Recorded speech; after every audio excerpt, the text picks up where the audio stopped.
somebody needs to take Brian McKnight and say, be quiet. You are too old for this. You are too close to 60 to be gloating and glorifying this non-black wife over your formerly black wife in this way. No, there's not an audience for that.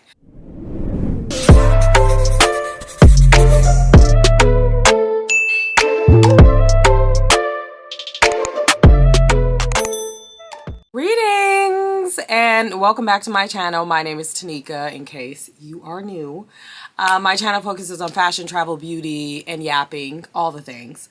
In today's video, I am yapping. I am yapping while I do my makeup. I'm headed somewhere and I'm just doing a little light face, but I wanted to come on and talk about something that really disturbed me. It really disturbed me. And it's this idea that men will get better with age when you find them when they're younger and they're an F-boy. No, they grow old to be F-boys. And Brian McKnight is the primary example of that. Yes.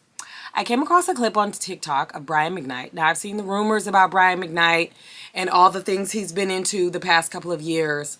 And I've slowly not listened to Brian McKnight's music because I heard he was this very specific, peculiar type of character.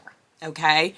And I came across this clip of him on an Elder Red Pill podcast. Yes, some black men, passport bros, don't date her, she's trying to get you for your money and you don't got no money type of podcast. Now, I didn't realize that until I was kind of into it because, you know, with all these podcasts, they have this very common sense language that seems to resonate with all people, but then underneath the layers, there is misogynistic and patriarchal undertones, which is very clear, right? And this man has like 1 million followers. Never heard of him until this day, mind you, thank God. But I saw the clip, and so I went to go watch the entire YouTube video. I was cleaning up my daughter's room, and I watched the entire YouTube video. Why? I can never get that time back in my life. Let me just give you a summary from my perspective. This is my perspective. Now, again, I don't know this character. I don't know what he, like the host, usually does. But Brian McKnight, from my perspective, is clearly under religious psychosis. Because he started off talking about his career, but of course he delves into his disdain that he has for his ex-wife. Now, he met his ex-wife in college, allegedly. I think he was like 20 years old. She was 18 or 19. And they were both high up in a religious organization. I think they were Kojic, like their families were. His mother was in like a part of the church infrastructure. He grew up very religious. She grew up very religious. He was engaging in sexual activity with this woman, though he makes it seem like she was having sex with herself. And they get pregnant, though he says she winds up pregnant. No, y'all are pregnant with the child. She said she was going to get an abortion. He reveals later in life that she had an abortion when she was in high school. So he expected her to have an abortion at this stage because he was on the cusp of signing a record deal when he was in college. Now, why he decided to tell that woman's business, I don't know. I mean, I think we all know it's because he's trying to shame her in some way, though I don't feel ashamed for her at all. I think that sometimes when you're religious and you have an abortion at a young age and then you get pregnant again, you're actually less likely to have an abortion again because you're walking around with this shame. So they move forward with having a child, though he claims, this is his side of the story, that he had an agreement with her, that he's going to be out on the road and he's going to be doing what he do. That's code for cheating and seeing other women. And she's going to stay back and manage these children. And he's going to do the right thing by making sure he marries her, making sure her mother isn't embarrassed in the church and his mother isn't embarrassed. And he's going to make an honest woman out of her. And they're going to have a shotgun wedding and da-da-da-da. This is what he claims. He says he doesn't love this woman. His children, because he had another son with this woman, were not made in love. That's what he says. Those are the words he uses. It seems that he uses this phrase over and over again. They were made in sin. They weren't made in love. To juxtapose that against his current relationship with a non-black woman and her kids that he did not give birth to, that he had no help in raising, but he just talks about them like they are the best children that he's ever met. He talks about this woman as if she is Mother Mary. He talks about this new child that he has with this woman, with like he has no responsibility for the ways in which these children turned out. This, like, when I tell y'all, it is very clear to me that Brian McKnight is a narcissist. It is very clear. It's not a crime to be a narcissist, but I think that if I had to guess, I'm assuming that his now wife probably thought he would get better with age. Wait a minute, real quick. This Victoria Beckham by Augustinus Bader, these foundation drops, I fear they're worth $100. I fear. Look at how this is about to smooth into my skin. The color match is absolutely insane. And this is like a little like tinted moisturizer. Y'all, this is insane. Listen, I have not been able to put these down. And I need to put them down because they cost too much. But honey, they are so good. And yes, I purchased this with my own money. I purchased it with my own money. This just looks like my skin. What? I can't even believe it. But speaking of things that we cannot believe, I cannot believe that Brian McKnight, the icon and singer, has zero self-awareness and continues to get online, continues to do interviews, continues to speak out in this way, in this nature about his family, as if he bears zero responsibility for the ways in which the relationship manifested. He complains about his wife as if she isn't entitled to receive $200,000 a year for giving birth to his 2 children and being his wife over the course of 13 years. And then you have the host who is like representing the average man who doesn't make $200,000 a year, who's like, she's getting $18,000 a month? Oh my God, that's astronomical. I cannot believe. If I would have divorced my husband 10, 15 years ago with my one child and I would not have received over $20,000 a month, it would have been a riot and insurrection. Are you okay? $20,000 a month from the icon and legend, Brian McKnight. Why are we even talking about numbers? You cannot have a conversation about numbers with people who don't know what those numbers mean. If this man is a millionaire, if he is a multi-millionaire, $200,000 a year should not even cross the threshold of concern that he's raising the alarm. But he goes on these like displaced millionaire black men misogynistic podcasts, these like elder black men who sit around and think that women are gold diggers, and they have no gold. There's no gold. There's no silver. There's no magenta. There's nothing. There's no magnesium, no zinc, no copper. And they are like, they believe, they see themselves in Brian McKnight. Why? I have no idea. I'm just as confused as you. Why do you think that you and Brian McKnight are in the same bucket? Like Brian McKnight, I don't even know how much he's making, but if he is making anywhere close to over $1 million a year, $200,000 a year for a family. He was a family of 4.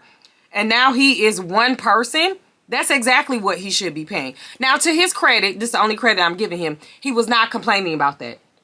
But I will say this. One of the most disgusting parts, there were 2 very disgusting parts. One was the way he described his now deceased child.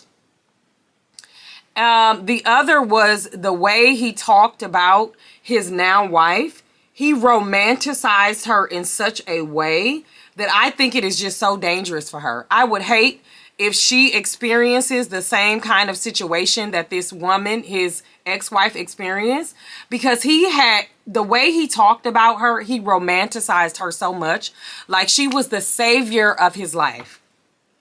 Let me tell you something. There are some women out there who they fall for men like this because they like when they talk bad about their first baby mama. They're like, oh, he would never treat me like that. I wouldn't allow him to treat me. The fact that he ever treated a woman in the history of his life like this tells you everything you need to know about how he is going to treat you once he gets mad at you. Being angry with you, being mad at you is a natural thing that happens in relationships. But now you know the level of visceral. Like, now he's claiming he never loved this woman. He stayed with this woman for 13 years. I do believe that men, especially misogynistic, cheating men, are capable of staying with women for 13 years and never loving them. I do think that is actually possible. So I don't think that's unusual, but I think it is crazy for the next wife and the next woman to believe that somehow she is put on this high horse because that is just who she is. No, that is who this man is making you out to be in your mind, in his mind, in your mind, and that is very, very dangerous for you. That is extremely dangerous. It just goes to show that when you're 20 years old and you're getting married against your will to a woman that you don't want to be married to, you are equally as likely to be horrible to that woman as you are later in life. I don't care what none of y'all say. I know people like to romanticize men and say, oh, my husband learned and he was like this from his first wife. And now, I'm not saying you can't be a better man. But I'm saying when you are that horrible, the way that Brian McKnight was to that first wife, the way he speaks about her, the way he speaks about those children like he didn't have a hand in raising them at all, you don't get to determine how your kids turn out if you are not actively participating in raising them. I'm not saying the way a 30-year-old man is entirely his parents' fault. Of course not. But I think it is so rich of a parent who actively claims they weren't physically there for their children in any way except for financial, now get to say, I don't like the way they turned out, and because of that, and the way they're behaving because of the ways that I did not raise them, I don't want to have anything to do with them. And to say that publicly with no shame, like, you should at least be shamed. That's my thing. I know people like that. I know parents who are like that, or like, I don't want to have anything to do with their kids. They're not my friends. I couldn't be friends with a man like that. Some of y'all are friends with men like that because you think it's okay when a kid does something. But my thing is, these 30-year-old kids, they didn't just become like this. They were like this when they were younger. The signs were there. And he acknowledges that, but you don't get to say, I don't love my kid because I don't like my kid. That's why some of y'all shouldn't be parents. Because it's not a negotiation. You don't say, oh, because I don't like the person you are, I don't love you. Are you well? And then you can't understand why they're fundamentally broken, because you broke them. You were a part of breaking them. And now you're saying what's the problem and why you can't redo yourself? Because they're undone by you. You undid them. You undid them. And now you can't figure out what's the problem. It is all of our responsibilities as adults, including his now adult children, to heal from our childhood wounds and make better decisions before we bring children in this world. Even if we don't recognize that until the children are here, we need to actively be changing our ways, because none of us are perfect, but you are actively damaging your children. I cannot imagine how harmful it is to see my famous father, who has a public platform, to complain about me the way that Brian McKnight complains about his children. I think it is even more damaging for it to happen publicly. And it makes, reconciliation even harder. It has to be. Brian McKnight is a narcissist. He is quite literally an F-boy. It is so clear. The way he talks about his family, the bravado that he uses, it is horrendous. The way that Brian McKnight is speaking about his family as if they are not his family is very clear to me. First of all, it should not be for public consumption. That's what I personally believe. Now, I do think that we should be honest, and we should be more honest in Black families about all the ways that people are toxic. I don't think that parents should necessarily be silenced when they have critiques about their children. It does make me personally uncomfortable, of course, obviously. But I'm okay with consuming things that are publicly uncomfortable. But I just still think the way that he is handling it, it is very clear to me that he is a narcissist. He is completely full of it, and he is completely bitter. completely full of it and completely bitter. And I think I watched a clip on TikTok about from Mark Lamont Hill talking about this, who I love. Mark Lamont Hill. I like watching Mark Lamont Hill. I think he's incredibly smart. I appreciate his takes on most things and the way he says things. And I just think that the way he was saying, like, you're not a nice person. It's not required for you to be a nice person for us to enjoy your music. But it used to be a time in our history where mean people and not nice people knew that they weren't suitable for public consumption. They leaned on their talent and they were quiet. But now, for some reason, with the proliferation of social media, people who are not kind and who are not nice and who are public figures, they lack so much self-awareness, and they lack the people around them to be like, you need to be quiet. Somebody needs to take Brian McKnight and say, be quiet. You are too old for this. You are too close to 60 to be gloating and glorifying this non-black wife over your formerly black wife in this way. No, there's not an audience for that.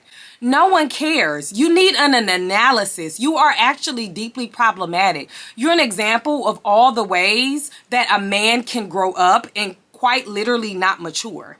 You are beefing with your children since they were teenagers online in like vicious and vile and public ways. And you have no self-awareness that you are the public figure and that there was a time, maybe not now, where you could have actually stopped this from moving in the direction that it moved in. Like, you need to quite literally pipe down. Hello? Where is the, like, who are your friends? Who do you lean on to be like, hey, actually, I'm going to be reclusive. I'm going to be quiet. And I think there is something about being shamed and assaulted in public, or, you know, embarrassed in public, and people feel like they are entitled to public spaces to say their point of view. And I'm here to tell Brian McKnight and anybody that loves him, you're making it worse. You actually look horrible. Like, we can understand you very clearly, and it's very clear that something is off about you, right? Like, it is something, you are lacking a tremendous amount of self-awareness, and nobody wants to listen to love stories and crooners and people who are writing romantic stories, and they are digesting whole red pill content. Like, who is that for? You're making music for women, and you are quite literally a misogynistic man's misogynistic man. Like, at this point, you are becoming the poster child. And it is quite literally pathetic. This man is completely detached from reality. Completely detached from reality. He has no idea how bad he looks. And he consistently thinks that if he exalts the wife that he currently has, like if he talks about her well, then somehow we will understand that he's not an all bad person. No, I would like to know what other women in your life, or women that are not in your life, that you speak highly of. I'm not impressed when a man speaks highly of the woman that he's sleeping with. I'm not impressed when a man speaks highly of the woman that he shares a bank account with, or the one. I'm not impressed by those things. I would like to know, how else are you performing around other women? Because that is the measure of your misogyny.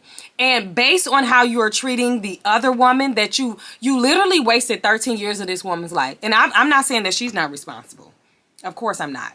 This is why religious indoctrination is so harmful, specifically for young women, because it makes them think that they're not worthy if they don't give birth when they are pregnant because they had a good time when they were a child, or when they were a young person. I believe she was 19. It makes them believe that in order to right the situation, they now have to be married to a guy that they knew for less than a year. I think that religious indoctrination is why they stayed together, and they wanted to make it work for the children. I am so anti making it work for the kids. You are ruining your kids in ways that you don't know. I've never met a smart woman who stayed in a relationship for the kids. I just never met one. Because smart women know that in order for you to be a good mother, you have to be whole and healthy and away from that man who is causing the toxic problems in your life. And waiting on a man to mature, waiting on a man to be a better guy is really playing Russian roulette. If he is a mess when you met him at 20 years old, the likelihood, I believe, that he will be a mess at 50 years old is probably some out of 8 out of 10. I think it's an 80% chance. This is all anecdotal. I don't know this for a fact. I'm just, right? Like, I just think it's just so problematic. I just think it's so problematic. And to spread this information as if it is awareness for men and men taking back their power and making sure that men have ownership over their lives. Men need to bear responsibility for all the ways that they are engaging in sex that can lead to a lack of reproductive rights. Like, when you have sex with a woman and you impregnate a woman, you do not get to control if and when she has a child. You don't, because that is her body and that is her choice. And you get to control if you put on a condom or not.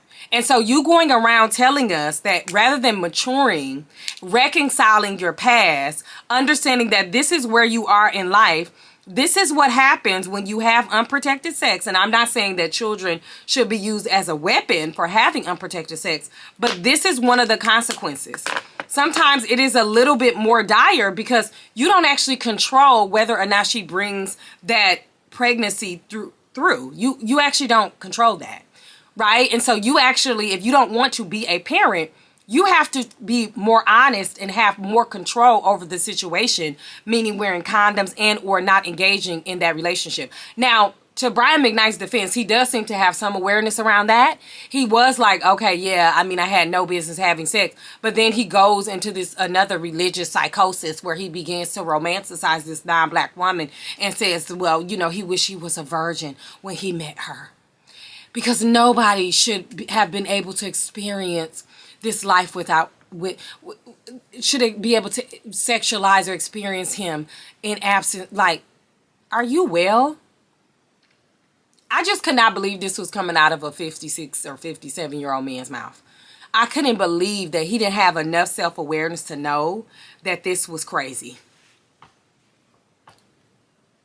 And then secondarily, to sit across from another what appears to be 50-something-year-old man who then couldn't check him and use some journalistic integrity to say, you know, to talk to him in a more critical way. I believe they're friends. They claim to be friends of some sort. He couldn't then like push back on all the ways that this was deeply problematic. You are a father at the end of the day. You are to multiple children. And you are not acknowledging your children in any way because you feel like they did something to you online. They talked bad about you. They took your money. They misused you. But ultimately, the reason why you are not proximate to them is because you're disappointed in them. You should be disappointed, more disappointed in yourself that they're a byproduct of you and your bad decision making perpetually.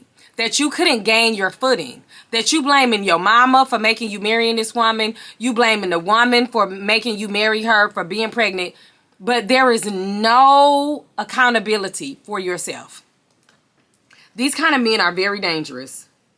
These kind of men are very dangerous. And I know this wife thinks she has a fundamentally different husband. No, you don't. You have the same man that the first woman got. Now he's just, rather than being a young fool, he's an old fool. Hello? You got an old fool. You think you got a prize? No. No, you have a person who lacks self-awareness and accountability and is pedestalizing you and romanticizing all the ways that you all should have been together when he was younger, when he wasn't even the man that he needed to be when he was younger, nor is he now. That is very dangerous. And I actually feel really sorry for you that you find yourself in this situation because this is really toxic. You can't be a good husband and a horrible father. You can't be. This is impossible. You cannot be a good husband and you were a horrible father.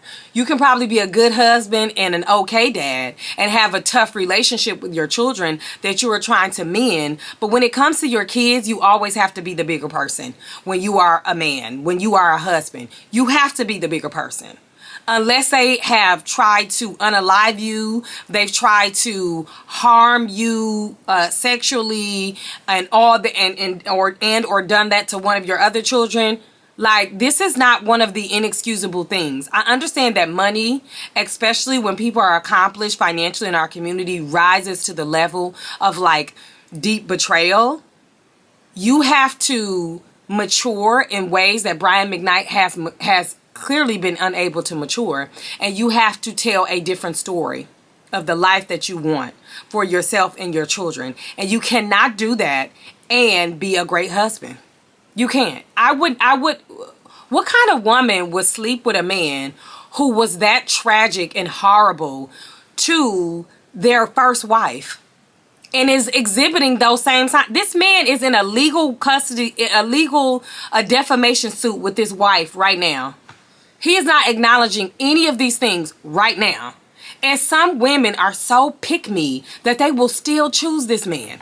Because they believe so deeply that they are the exception to every single rule known to womankind, that somehow they're escaping the misogyny because he, in this very moment, is treating them kindly and with respect.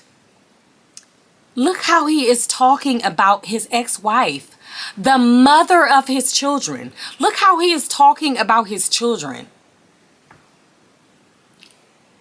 Look how he is talking about his son who has passed away and his son's final days. He can't even extend an olive branch to this son. And I'm still trying to figure out what the kids did. And he talked about it. And yeah, it was bad. The things that they did to him, how they treated him, how they tried to take him for his money. Yeah. But like, these are not your cousins. This is not your aunt. This is your child, and that's the relationship that you created with them. And you created that relationship with them when they were teenagers. This is a part of your bad doing. And so it needs to be a part of your undoing. But you don't then go get a second chance and be in a different relationship with a different woman and claim that this woman was the sole bad actor. Where is the accountability? Where is accountability for you, sir? Huh? You're the common denominator. And I'm not saying it was like all him, but like the way it's shaping up, it looked like it was 70% him. 65. He's 65% of the problem. And so what is clear to me in all of this as I conclude this video is like the men don't want to be men. They want to be misogynistic in peace. Period. And Brian McKnight is the poster child of that. He wanted to be misogynistic. He wanted to cheat on this wife, his first wife. He wanted to take credit for having made an honest woman out of her, to have wed her even though she was pregnant. Now, this happened at a different time in our history, and that's what people did. And he wants all the credit for that, and none of the credit for all the ways he have quite literally ruined his family's life. He wants to be misogynistic in peace. And then he wants to go on to marry another woman, a younger woman, and be misogynistic in peace. That's what he wants. He wants to be a narcissist, and he wants everyone to align with his narcissistic views. No. No. We're not buying it. You could have kept this interview. It's very weird. It's very strange. It's very off. And anyone who is nodding with this, like the women in the comment sections, y'all need to be ashamed. No. He is like a 60-year-old bitter baby daddy who, like, we would have been better off if we have not heard this version of the story. Like, y'all need to check on millennials. We are really struggling. Like, our icons, like Kanye West, Nicki Minaj, like Brian McKnight, like, they're not doing well. Like, social media is really exposing these people for who they are, and it's so unfortunate. And again, I'm not saying that Brian McKnight is not a good person. I'm not saying that Brian McKnight doesn't make good music. I'm not saying boycott Brian McKnight's songs, you know. But based on the words that I heard, this is my opinion. This is obviously not facts. This is allegations. And this is my assumption based on what he said. I just honestly and truly believe that we would have been better off had we never heard this. I would have been better off had I not known that there was a 60-year-old man who was going around thinking like this and under this level of religious psychosis and can say this with a straight face. Ew. That's my spiel for today. If you like this kind of videos, please like, please comment, please subscribe. Also hit the bell notification so that you never miss an upload from me. And I'll see you on the next video. Bye.